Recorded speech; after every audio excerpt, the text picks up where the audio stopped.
Tywin Lannister of Castle Rock was born in the year 242 AC to his parents Tytos Lannister and Jane Marbrand, and died at the age of 58 from a crossbow bolt to the heart by his son Tyrion Lannister.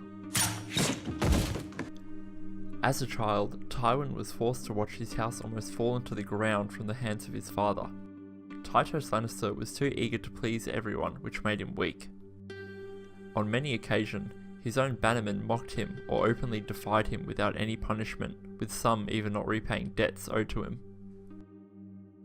After the War of the Ninepenny Kings, also known as the Fifth Blackfire Rebellion, Tywin took it upon himself to restore House Lannister to what he thought it should be.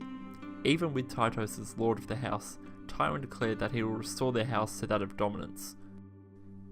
With Tywin basically in charge, he began demanding the repayment of all the gold that was owed to his house that his father had lent out.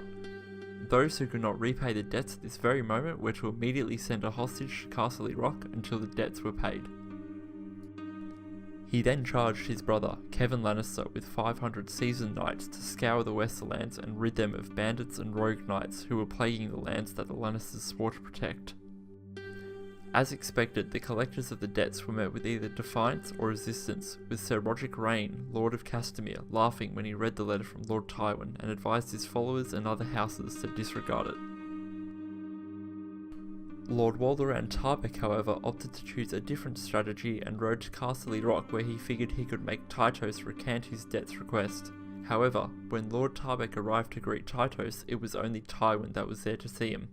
Tywin immediately had him imprisoned for disloyalty, which in return, Lady Ellen Tarbeck seized 3 Lannisters, one of which was Stafford Lannister, whose sister was betrothed to Tywin, and threatened to harm him if Walderan was not returned.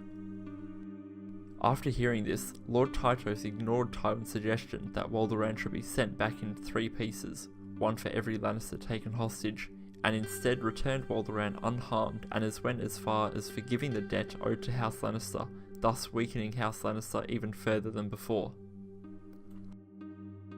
Enraged by his decision, Tywin was determined to bring the house who mocked him to the ground. In the year 261, when Tywin was only 19 years old, without confronting his father, sent a message to both Tarbeck Hall and Castamere demanding that they come to Castle Rock to answer for their crimes. As Tywin expected, both refused the call and chose to defy the Lannisters by rising in revolt and renouncing their fealty to House Lannister.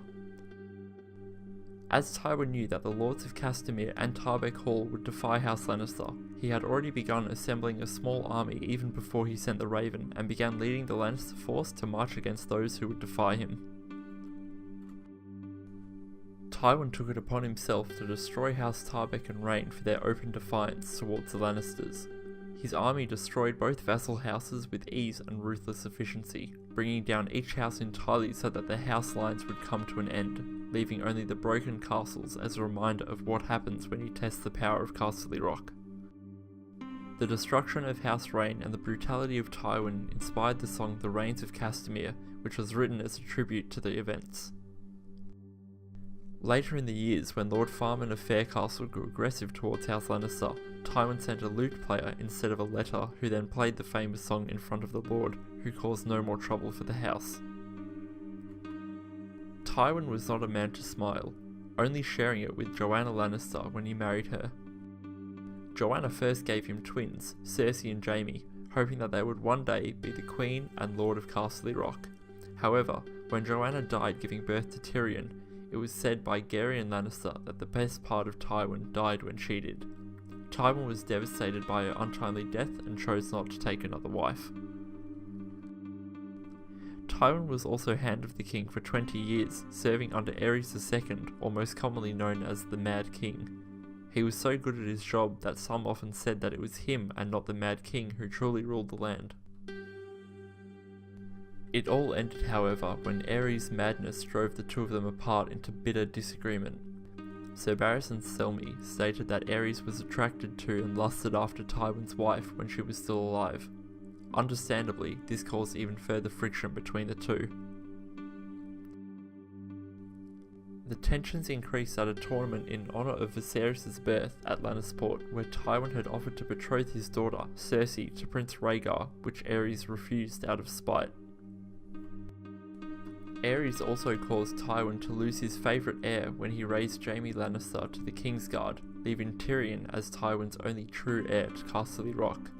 This was done to send a message to Tywin that he can be used as a hostage if Tywin ever rebelled against him. When Robert's rebellion began, Tywin ignored Aerys' offer to arm, choosing to wait and to be patient to see which side won the Battle of the Trident. After the crushing defeat of Rhaegar by Robert Baratheon, Tywin gathered his forces and rode to King's Landing. Aerys was convinced by Grand Maester Pycelle that Tywin had come to aid Aerys. However, when the gates opened, Tywin and his forces sacked the city, and sequentially, Jaime killed the Mad King by shoving a sword in his back. To show that Tywin swore fealty to Robert Baratheon, he ordered Sir Gregor Clegane and Armory Lorch to kill Rhaegar's wife, Elia of Dorne, and her two children, Rhaenys and Aegon. Tywin's main goal in life was to make sure that the Lannisters were either a respected house for most and a feared house for some. He was a calculating, intelligent, ruthless, and controlling man and father. He dedicated his life for House Lannister and was cruel to anyone who chose to cross him, while also single-handedly rebuilding House Lannister to what he knew and thought it should be.